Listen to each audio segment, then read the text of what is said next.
Alright, we are continuing to discuss Marvel Superheroes, the arcade game. As I finish the videos, I'll keep track of which characters are discussed in which video, and I will put links in the description to which hero you're specifically interested in hearing us discuss. The Hulk! So, in this one, in the Marvel Superheroes game, this Hulk is the one where it's Dr. Banner Hulk, where he has the ability to, continue a conversation, not just one-word answers or anything like that. Yeah, it's the fused Hulk. Okay, and I was wondering, do you think they're going to try to go for that in Endgame? Because, during the whole... Actually, I do know some stuff about this, but this is, questionable, and this is very spoilery. Well, I mean, the thing is they've done it before, and, I'll put I guess we'll put a spoiler warning for this, okay? Don't listen to this or whatever. But, yeah, skip ahead a little bit on this if you don't want to get a spoiler on this, but this is just what I read. This was from, with Nate, where, some people that have gotten, advanced screenings of it have said some stuff that may or may not be true. Snape killed Dumbledore. No, the Hulk killed Snape. Okay. And then Snape killed Dumbledore. Alright, so what do you got on possible Hulkism? Alright. Supposedly, they finally get the Hulk take on Thanos again. Okay. And something with the Mind Gem fuses him and Banner together to make the fused Hulk. Okay. So, there's a good chance that if that's true, we will be seeing him in his, full hulkiness. Okay. Yeah, I guess spoiler over. We're still talking about the spoiler, but... no, I didn't really find that too much of a shock, because, like I said, I didn't go through these spoilers that, supposedly 4chan's running around with on the internet. But the thing is I kind of knew about it from the previous game that, like I said, we had this Hulk that has the ability to, make conversation. And, I just figuring, the whole thing with Infinity War, it was just, a build-up to that. Where it's alright, well, we need to be of one mind or something like that. Now, the next question I have about that is someone mentioned, like I said, when I was looking through the, someone was complaining about the game, why is it called Super Marvel Heroes when half of them are bad guys? They say the Hulk was not a good guy, he was some sort of anti-hero. Was there a time where Hulk was, more Wolverine-ish or something like that, or...? He's been a hero, he's been an anti-hero, he's even been a villain a few times. He's all over the place. Oh, okay. Okay, so this just happened to be a phase of his life or something. Yep. He was the Grey Hulk for a while there, and that was a straight villain. In his more primal Hulk version there, with the Hulk Smash Hulk, he was more like a force of nature. He'd just roll through and heroes would fight him, he'd fight villains, but he wasn't really a hero or a villain for a while. And then after they did the fuse thing, he was more of a hero. He was on the Avengers for a while. Mm-hmm. And then they kind of, depending on how they changed the whole universe up, like they do it about every 10 years, it goes all over the place. The Hawk, yeah, his little earthquake thing was also pretty good, but you never really saw him too much because his super ultimate was really easy to counter. Because you could kind of tell, unless you hit him, and it was harder for them to react to it. Because he just jumps up in the air and comes down with a boulder or whatever it is, a meteorite. So it was kind of easy to predict that when he was going to do it. So I know fighting him was pretty easy for me. I kind of destroyed him. He was, like the Juggernaut, slow but hard-hitting. So if he got the speed jam, yeah, you have power and speed now. Same thing with the Juggernaut. That was kind of rough to face. I know what you're talking about with the super move. I think what it is you gotta hit him on the way up, because he actually does a thing where he hits you on the way up, and then if you hit him on the way up, then they can't recover, and you come back down. Yes, but it's hard to do that. Same thing with the Juggernaut ultimate. If you're good at timing with that, you will devastate people with that super. Captain America. So I remember the 80s movie. Probably that's the only reason why I even know Red Skull. I saw Red Skull in the new movie, but the thing is I had no idea who Loki is. Obviously, Roland the Accuser, the Ultron. I didn't know who they were. So the thing is the only one I would recognize is Red Skull and Doctor Doom, and we'll get to Doctor Doom in a little bit. But so Captain America though, I remember the 80s movie, and then the only other thing I guess with Captain America is I don't know if there's anything super intriguing. If you got something to add, we'll get to that in a moment. But during the whole Civil War, they tried to do the whole Twilight thing, Team Captain versus Team Iron Man. So where were you, Team Captain or Team Iron Man? Oh, it's Team Captain. All right, good man. So, totally Team Captain. I was pissed about Civil War. That sucked ass. It's oh look, the fascist heroes won. Imagine that. They only, killed a whole bunch of heroes along the way to get it done, too. And then they walked that shit back by saying that Tony Stark was a Skrull infiltrator. Can you believe that? Actually, okay, so you're talking about the comic book one, not the actual movie. Yeah, the comic book. Okay, I'm sorry about that. I got confused. Alright, so actually, I did not get a chance to see Captain Marvel. What is the deal with the Skrull? Like, are they generally bad, or are they good? They're shape-shifting assholes. Okay. That's all you need to know. Okay. But yeah, they're assholes. They do a lot of shifty things. Okay. Yeah, I mean, this isn't really the first series, like, dealing with shapeshifters. I mean, myself, I'm a big fan of, like, Deep Space Nine, you know, Star Trek Deep Space Nine, so, you know, I'm used to that type of, I guess, stuff. Alright, They're so... the usual shapeshiftery, like, sneaky bastard things. Okay. Final Justice. That was his super. It's the same thing as the Weapon X. If he hits you with it, you know, he does like his combo punches and stuff like that and stamps you down. But I always liked him because with his shield, you could always do his shield slash and hit people, and he had his like Liberty, like uppercut, stuff like that. He had two super, but Final Justice was my favorite because I just like yelling Final Justice.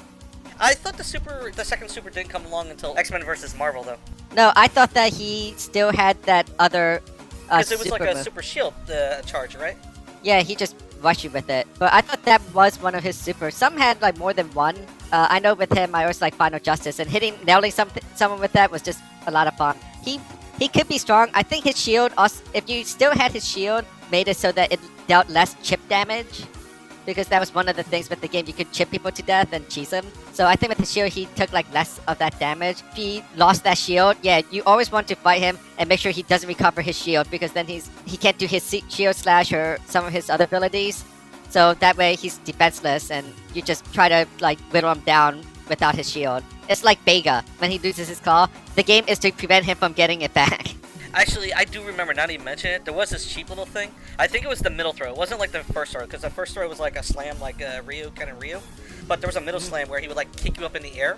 And the thing is sometimes if you time it right, you could actually do Final Justice on that, and the guy would not be able to block it because he was recovering from a throw. I never saw that, but that's possible. With some of the moves, you could use it to set up for your ultimate where they couldn't block it, and that's what your main thing was. If you could prevent them from blocking it and you get it off, you're like taking like a third or more of their health, depending on what super that you end up using. But yeah, I'd like Captain America, but he wasn't really used that much. So he was a, he was a fun character to use, but yeah, I guess he wasn't the top-notch character. Nope, not Wolverine. We will talk about Iron Man. Any thoughts on Iron Man, either comic book or, you know, movies or anything like that? Regarding the movies, I'm pretty sure we're not going to be seeing Tony Stark much longer, because as I recall, Robert Downey Jr., his contract's up. Okay. So he might be on his way out. Unless they do like some provisional thing where they sign up for a movie or two here or there, or a cameo or something. I guess you have to say he's the one that kind of started all this, you know, like he did in the beginning. Yeah, the success of the early movies was what really helped get it where it is today. I liked Iron Man 2, but apparently that wasn't one of the favorites, and then Iron Man 3 was like a little weird. Yeah, the both the sequels were kind of meh. Well, like I said, I liked the number 2 myself. I do have actually a couple of questions about Iron Man before we actually finish this up. In the actual game, by the way, Marvel Superheroes. Okay, so usually when you finish with a hero, it actually frees a bunch of people in the background. I'm not able to tell you who 2 of them are, because like the first one is like a big green guy with like purple gear on, he's kind of bald, but he's got a thing over his head. I don't know who that is. I don't know who the guy is in the back. I think he's wearing yellow and or gold and blue.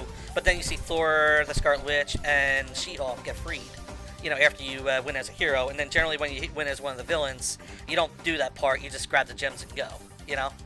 But after Iron Man wins, he tries to dump the gems real fast, but then apparently he accidentally used it to cure his condition.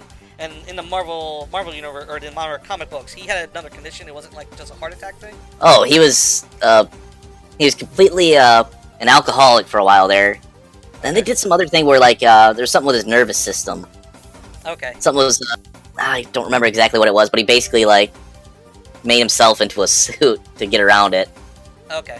But yeah, they talked about the nervous system in the game, that he cured himself using one of the Infinity Gems. And then, like I said, before he dumped it, he's like, oh, I wasn't able to resist it, but...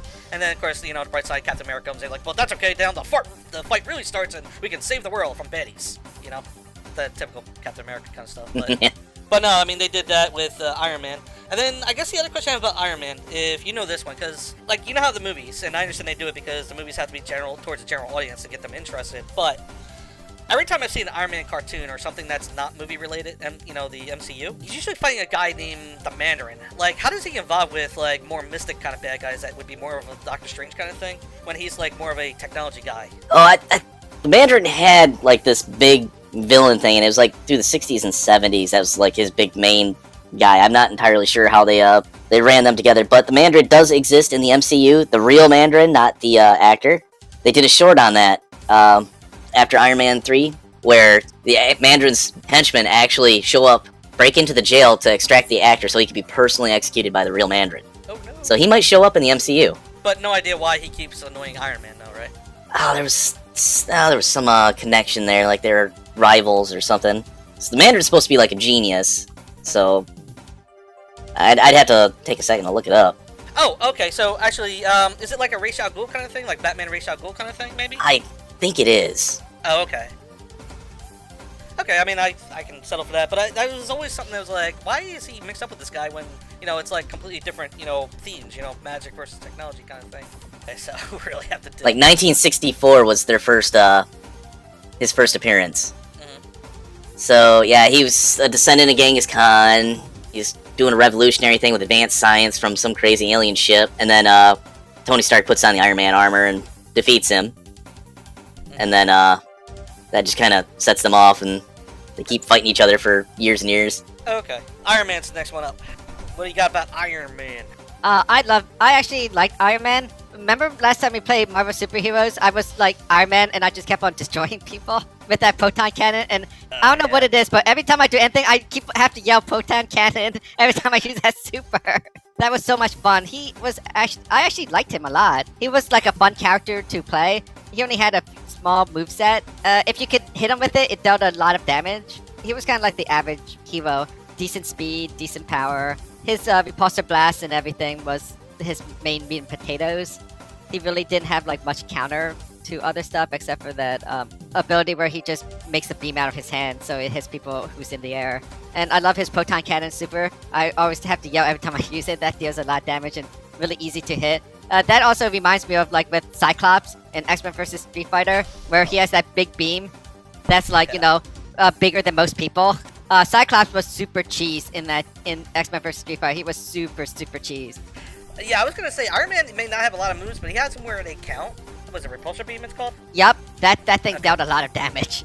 I know, like, the UI, like, I think I mentioned when we talk about Doctor Doom with Lags and I. After 6 characters, it goes to Doctor Doom, but that 6th character, if that was Iron Man, you pretty much were in for some work, because depending on what the general game difficulty was, but I know the AI ramped up every time you went up a hero.